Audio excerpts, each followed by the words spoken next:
நாங்க இருக்கிற வரைக்கும் நாங்க சொல்றதா இங்க சட்டம்.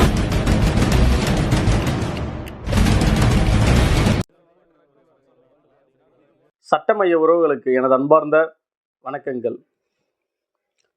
இன்றைக்கி நம்ம பார்க்கக்கூடியது இந்த சோஷியல் மீடியா இன்ஃப்ளூயன்சர்னு சொல்லக்கூடிய செலிபிரிட்டிஸ். அப்புறம் வந்து பார்த்திங்கன்னா நிறைய பேர் வந்து யூடியூப்பில் ப்ரொமோஷன் வீடியோலாம் பண்ணுவாங்க. யூடியூப்னு கிடையாது, பொதுவாக வந்து சமூக வலைத்தளங்களான யூடியூபு, ட்விட்டரு, இன்ஸ்டாகிராமு அப்படி இப்படின்னு பார்த்திங்கன்னா ஏகப்பட்டது இருக்குது. எல்லா ஸ்கூலுக்கு வந்து பார்த்திங்கன்னா புதுசாக ஒரு கைட்லைன்ஸ் வந்து பார்த்திங்கன்னா சென்ட்ரல் கவர்மெண்ட் எடுத்துன்னு வந்து அது என்ன அப்படின்றது நீங்கள் இந்த வீடியோவில் பார்க்க போகிறோம். தொடர்ந்து உங்கள் ஆதரவு கொடுங்க, சப்போர்ட் பண்ணுங்கள். வாங்க வீடியோக்குள்ளே போவோம்.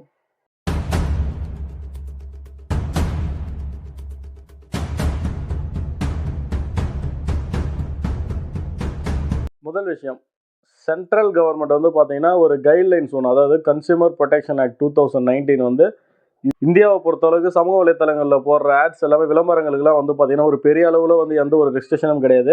யார் வேணாலும் எதை வேணாலும் வந்து பார்த்தீங்கன்னா ப்ரொமோட் பண்ணுவாங்க. அப்படி போயின்னு இருக்க சமயத்தில் நிறைய பேர் இப்போ ரீசெண்டாக வந்து பார்த்தீங்கன்னா எங்கே பார்த்தாலும் மக்கள் எல்லாரும் வந்து ஏமாந்து போயிடுறாங்க. போடுறது ஒன்றா இருக்கும், அங்கே போய் பார்த்தா வேற ஒன்று இருக்கும். சோஷியல் மீடியா இன்ஃப்ளூயன்ஸும் என்ன பண்ணுவாங்கன்னா அவங்க ஒரு அமௌண்ட்டை வாங்கிட்டு அவங்க வந்து என்ன பண்ணுவாங்க, இந்த மாதிரி இந்த கடையில் இந்த ப்ராடக்ட் வந்து இவ்வளோ அமௌண்ட்டுக்கு தராங்க, சீக்கிரம் போங்கன்னு சொல்லுவாங்க. அதை நம்பி அந்த இடத்துக்கு எல்லோரும் போவாங்க. அங்கே போய் பார்த்தீங்கன்னா மொதல் 10 ப்ராடக்ட் தான். அது மட்டும் இல்லாமல் நிறைய இடத்துல கடைகளே இருக்காது, சாத்தியம் இருக்கும். அந்த மாதிரிலாம் வந்து பார்த்தீங்கன்னா பணத்தை வாங்கிக்கிட்டு அவங்க பண்ணக்கூடிய அந்த ப்ரொமோஷனுக்கு அதனால் மக்கள் வந்து இது மாதிரி ஏமாந்து போகிறாங்கன்ற ஒரு காரணத்துக்காக இது ரொம்ப நாளாக வந்து சொல்லிக்கிட்டு தான் இருக்காங்க. இப்போ வந்து பார்த்தீங்கன்னா அதற்கான ஒரு கைட்லைன்ஸ் வந்து எடுத்துகிட்டு வரலாம் அப்படின்ற ஒரு முடிவுக்கு வந்து இப்போ வந்து இதெல்லாம் வந்து சொல்லியிருக்காங்க. இந்தியாவை பொறுத்த வரைக்கும் சோஷியல் மீடியா இன்ஃப்ளூயன்ஸ் மார்க்கெட் வந்து பார்த்தீங்கன்னா கிட்டத்தட்ட 1275 கோடி வந்து பார்த்தீங்கன்னா 2025 வந்து பார்த்தீங்கன்னா 2800 கோடிக்கு மேலே இந்த ஒரு மார்க்கெட் வந்து போகும் அப்படின்ற அளவு வந்து பார்த்தீங்கன்னா சோஷியல் மீடியாஸ் வந்து ஒரு பெரிய லெவலில் போயிட்டு இருக்கு அப்படின்ற ஒரு விஷயத்த வந்து மத்திய அரசு கரெக்டாக அது தெளிவான ஒரு விஷயத்தை எடுத்து இப்போ வந்து சில ஒரு கைட்லைன்ஸ்லாம் வந்து கொண்டு வந்திருக்காங்க. இதில் வந்து இந்த கைட்லைன்ஸ் மீறவங்களுக்கு கண்டிப்பாக வந்து நிறையா சட்ட பிரச்சனைகள் வரும். அதெல்லாம் என்னென்னன்றதை வீடியோ லாஸ்ட்டில் சொல்கிறேன்.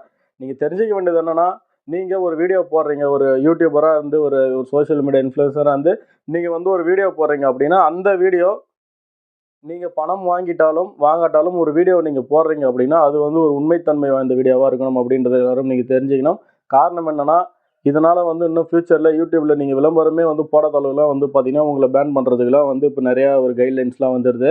கன்சியூமர் ப்ரொடெக்ஷன் ஆக்டை பொறுத்த வரைக்கும் கன்சியூமர்னால் யார், சிம்பிளாக சொல்லணும்னா ஒரு பொருளை ஒருத்தங்கிட்ட இருந்து வாங்குறவர் கன்சியூமர், அவ்வளோதாங்க. அதில் வந்து நீங்கள் ஒரு பொருளை ஒருத்தங்கிட்ட இருந்து வாங்குறீங்க, நீங்கள் வந்து கன்சியூமர் ஆகிறீங்க.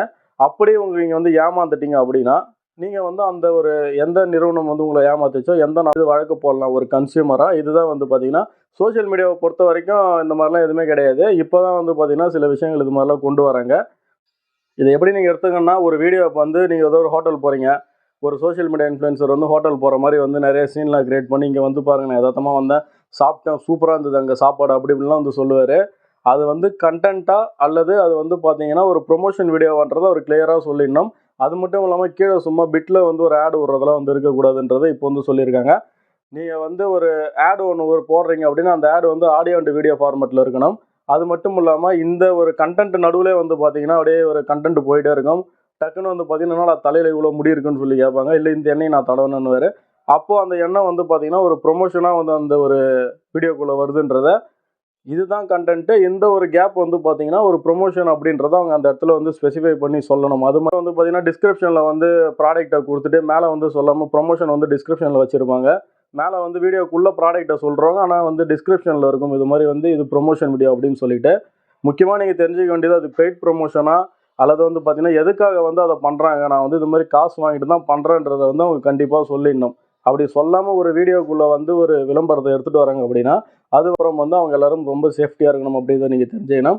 இதில் அப்படி பண்ணக்கூடிய நபர்களுக்கு ப்ரொமோஷன் வீடியோ பண்ணுற ஒரு இன்ஃப்ளூயன்சர், சோஷியல் மீடியா இன்ஃப்ளூயன்சர் வந்து ஒரு ப்ரொமோஷன் பண்ணுறப்போ அவர் வந்து இந்த விஷயத்தெல்லாம் டிஸ்க்ளோஸ் பண்ணலை, இப்போ நான் சொன்ன விஷயம் எதையும் வந்து அவர் டிஸ்க்ளோஸ் பண்ணாமல் விட்டுட்டார் அப்படின்னா 6 மாதம் வரைக்கும் எந்த ஒரு ஆடும் வந்து சோஷியல் மீடியாவில் போடக்கூடாது அப்படின்னு சொல்லிட்டு சொல்கிறாங்க. அது மட்டும் இல்லாமல் 10 லட்சம் வரைக்கும் அவருக்கு அபராதம் போடலாம். மறுபடியும் அதே பண்ணுறாரு, ஒரு வாட்டி தானே பார்த்துக்கலாம், 6 மாதத்துக்கு அப்புறம் பார்த்துக்கலான்ட்டு மறுபடியும் அதே தவிர பண்ணுறாரு அப்படின்னா, அப்படி பண்ணுற ஒரு நபருக்கு 3 ஆண்டுகள் வரைக்கும் அவர் வந்து விளம்பரமே போட முடியாது, 50 லட்சம் வரைக்கும் அபராதம் போடலாம். இதே வந்து சப்சிக்வெண்ட்டாக தொடர்ந்து பண்ணிக்கிட்டே இருக்கிறாருன்னா ஒரு சேனலில் வந்து வீடியோவே நீங்கள் வந்து ப்ரொமோஷனே பண்ணக்கூடாத அளவு வந்து பார்த்தீங்கன்னா மத்திய அரசு எடுத்துன்னு வந்துக்கிற இந்த விதிமுறைகள் இருக்குன்றது நீங்கள் எல்லோரும் தெரிஞ்சுக்கணும். அப்போது இதுக்கப்புறம் இந்த ஃபேக் ப்ரொமோஷன் வந்து யாராவது பண்ணுறவங்க அல்லது வந்து ஒரு ப்ராடக்ட்டை வாங்கி, முக்கியமான விஷயம் என்னென்னா நீங்கள் ஒரு ப்ராடக்ட்டை யூஸ் பண்ணுறீங்க அப்படின்னா இப்போ நான் வந்து ஒரு இன்ஃப்ளூயன்சருங்க. இப்போ நான் போயிட்டு ஒரு ப்ராடக்ட் வந்து ஒருத்தங்கிட்ட விற்க போகிறேன். நான் வந்து இந்த ப்ராடக்ட் சூப்பராக இருக்குது அப்படின்னு சொல்கிறேன்னா அந்த ப்ராடக்ட்டை பற்றின ரிசர்ச் வந்து அவங்க ஆல்ரெடி பண்ணியிருக்கணும். ஏதோ இப்போ ஒரு எண்ணெய் விற்கிறாங்க அப்படின்னா அந்த எண்ணெய்க்கான ஒரு ரிசர்ச் அவர் பண்ணி இதை வந்து அவர் யூஸ் பண்ணி பார்த்துருக்கணும், அல்லது அதற்கான ஒரு இதை பார்த்துட்டு தான் வந்து அவர் வந்து அதற்கான ப்ரொமோஷன் கொடுக்கணும்.